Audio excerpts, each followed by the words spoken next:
Hello friends, welcome to my channel UP LT grade biology corner. मैंने आप सभी को अपने ब्लॉग्स में बता रखा है कि मैं यूपी एल्टी ग्रेड मतलब टीजीटी पीजीटी बायो की प्रिपरेशन कर रहा हूँ।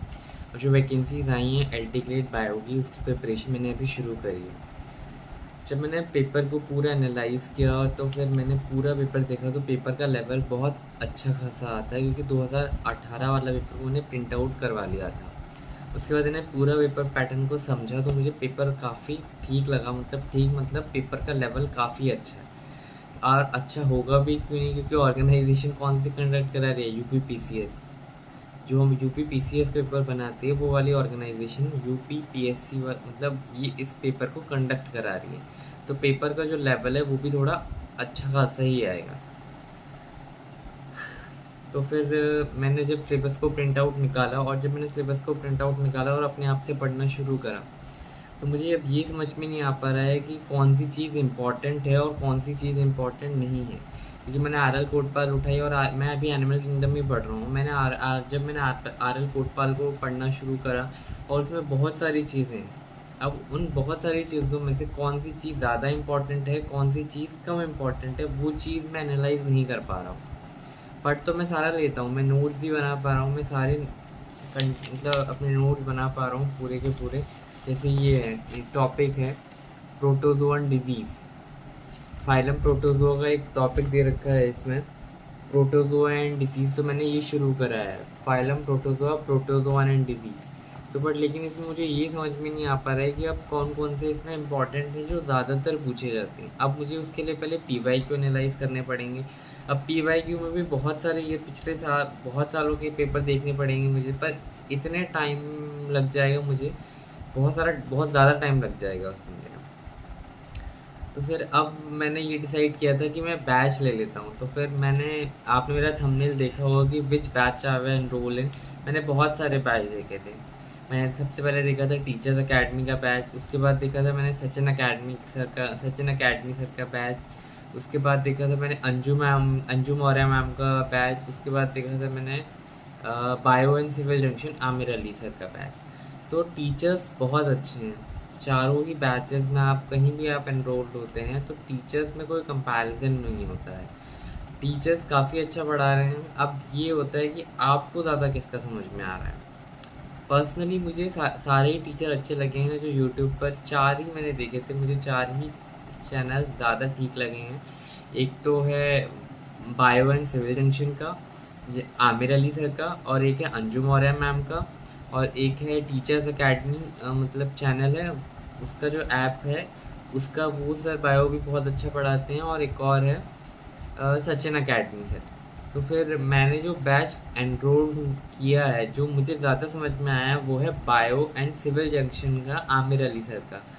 मैं पर्सनली, मुझे बैच लेना इसलिए पड़ा क्योंकि मैं इस स्टेज पर आके कोई रिस्क नहीं लेना चाहता, क्योंकि वैकेंसीज़ बहुत दिनों बाद आती हैं। और 2018 के बाद अब 25 में आई हैं, अब पता नहीं कब आएंगी। तो मैं ये मौका हाथ से जाने नहीं दे सकता अब। इसलिए मैंने सोचा कि मैं 0% मतलब क्या, 0% भी चांसेस नहीं रखना चाहता कि मेरा सिलेक्शन ना हो। क्योंकि हमारी मेहनत, फिर फैमिली के एक्सपेक्टेशंस, फिर हर कोई चाहता है लाइफ में सेटल होना। तो फिर मैंने रिस्क ना लेने, मतलब मैंने रिस्क लेना नहीं चाहा। प्रिपरेशन तो सेल्फ स्टडी से कर सकते हैं, बट लेकिन हमें चीज़ें एनालाइज करना, कौन सी चीज़ इंपॉर्टेंट है, कौन सी चीज़ बार बार पूछी जा रही है, वो हमें कोई टीचर ही गाइड कर सकता है। तो फिर मैंने सोचा कि मैं बैच में एनरोल हो जाता हूँ, और मैंने कल ही बैच लिया है आमिर अली सर का, बायो एंड सिविल जंक्शन का। तो मैंने पहले ही बता दिया था कि मैं मतलब एनिमल किंगडम शुरू करा है मैंने, नॉन कॉर्डेट्स और कॉर्डेट्स वाला।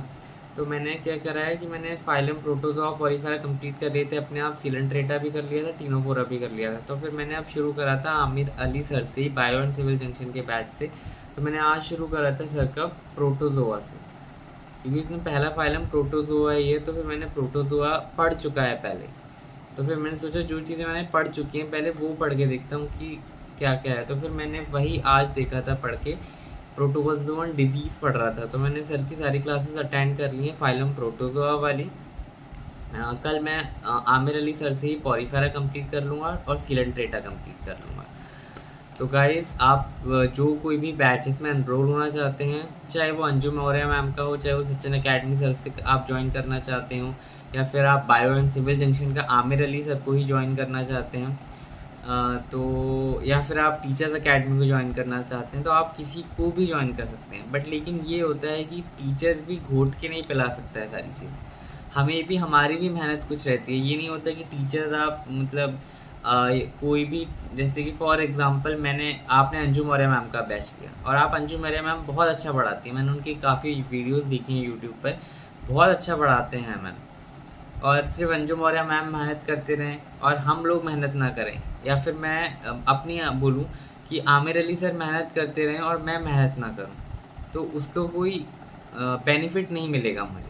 तो हमें सर के साथ और खुद भी मेहनत करनी पड़ेगी, हमें सेल्फ स्टडी पे ज़्यादा फोकस करना पड़ेगा, सेल्फ स्टडी पे ज़्यादा रिलाय रहना पड़ेगा, क्योंकि बैचेस से हमें सिर्फ मटेरियल मिल सकता है, इन्फॉर्मेशन मिल सकती है कि क्या चीज़ यूज़फुल है और क्या चीज़ इम्पॉर्टेंट है।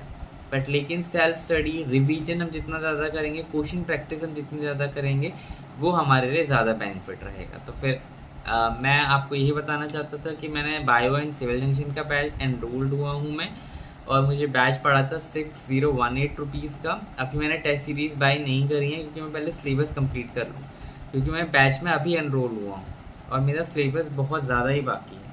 तो फिर मैंने सबसे पहले सोचा है कि मैं ज़ूलॉजी का नॉन कॉर्डेट्स और कॉर्डेट्स वाला पोर्शन ख़त्म कर लूँ, उसके बाद मैं बॉटनी पे वायरस बैक्टीरिया से शुरू करूँगा, फिर मैं साइड बाय साइड टॉपिक लेता रहूँगा, मतलब एक ज़ूलॉजी का, एक बॉटनी का, फिर एक ज़ूलॉजी, एक बॉटनी, तो इसमें मेरा बैलेंस होता रहेगा और चीज़ें मेरी सिलेबस जल्दी जल्दी ख़त्म हो जाएंगी, क्योंकि मैं पैरेलली 2 सिलेबस लेके चलूँगा, एक ज़ूलॉजी का सिलेबस, एक बॉटनी का सिलेबस। पर लेकिन मैं पहले क्या कर रहा हूँ, मैं पहले ख़त्म कर रहा हूँ नॉन कॉर्डेट्स और कॉर्डेट्स, क्योंकि मुझे वो बहुत टफ लगता है और सर ने भी इसे काफ़ी क्लासेस ली हैं। सर ने नॉन कॉर्डेट्स कम से कम 78 क्लासेस में ख़त्म करा है और कॉर्डेट्स ख़त्म करा है सर ने 39 शायद 39 क्लासेस में। तो मैं पहले ये क्लासेस ख़त्म करूँगा, उसके बाद ही मैं दोनों पैरेलल लेके चलूँगा, चाहे वो ज़ूलॉजी का हो, चाहे वो बॉटनी का, कोई भी सिलेबस ले लूँ, दोनों पैरेलल लेके चलूँगा। सो गाइस प्लीज़ आप भी रिस्क ना लें, वैकेंसीज़ बहुत दिनों बाद आती हैं, और इससे अच्छा होगा कि आप एनरोल कर लें, या फिर आप मेरे साथ भी पढ़ सकते हैं। मैं आपको अपने नोट्स शेयर करता रहूँगा। अगर आपको मेरे नोट्स चाहिए तो आप मेरे टेलीग्राम चैनल पे ज्वाइन कर सकते हैं, और टेलीग्राम चैनल ज्वाइन कर सकते हैं। पहले मैं सिलेबस कंप्लीट कर लूँ अपना, मेरा जैसे ही क्या कंप्लीट होगा, मेरा जैसे ही नॉन कॉर्डेट्स और कॉर्डेट्स कंप्लीट होगा, उसके बाद मैं शुरू कर दूंगा क्या, cell the unit of life and cell cycle and cell division. उसके पैरेलल ही मैं शुरू कर दूंगा वायरस और बैक्टीरिया, क्योंकि ये चीज़ें हैं वो मुझे ज़्यादा टफ नहीं लगती। मुझे ज़्यादा टफ लगती है नॉन कॉर्डेट्स, कॉर्डेट्स और लोअर बॉटनी, जैसे एल्गी, फंगई, टेरेटोफाइट, जिम्नोस्पर्म, एंजियोस्पर्म, टेरेट, ये सारी चीज़ें मुझे टफ लगती हैं फैमिलीज़। तो मैं पैरेलली सिलेबस कवर करता रहूँ, और अगर आप मेरे साथ सिलेबस कवर करना चाहते हैं तो आप मेरे साथ भी सिलेबस कर सकते हैं।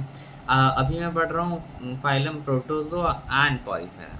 सो प्लीज़ गाइज रिस्क मत लीजिए, अगर आपको बैच लेना है तो बैच ले लीजिए, अगर मेरे साथ पढ़ना है तो मैं आपको अपने नोट शेयर कर सकता हूँ, मेरे साथ फॉलो कर लीजिए। पहले में हम सारा सिलेबस फॉलो कंप्लीट कर लें, उसके बाद हम रूटीन, फिर 100 डेज़ चैलेंज शुरू करेंगे, क्योंकि सिलेबस कवर करना ज़्यादा इंपॉर्टेंट है मेरे लिए अभी, ना कि चैलेंज बनाना 90 डेज़ चैलेंज। मुझे वो ज़्यादा बेनिफिट नहीं लगता कि हमारा सिलेबस ही कंप्लीट नहीं है और हम 90 डेज़, 100 डेज़, 150 डेज़ चैलेंज बना रहे हैं। पहले हम सिलेबस कंप्लीट कर लेते हैं, उसके बाद हम रिवीजन में मतलब 100 डेज़ चैलेंज शुरू करेंगे। So please thank you so much guys, and subscribe my channel and stay tune to my channel. Thank you so much guys.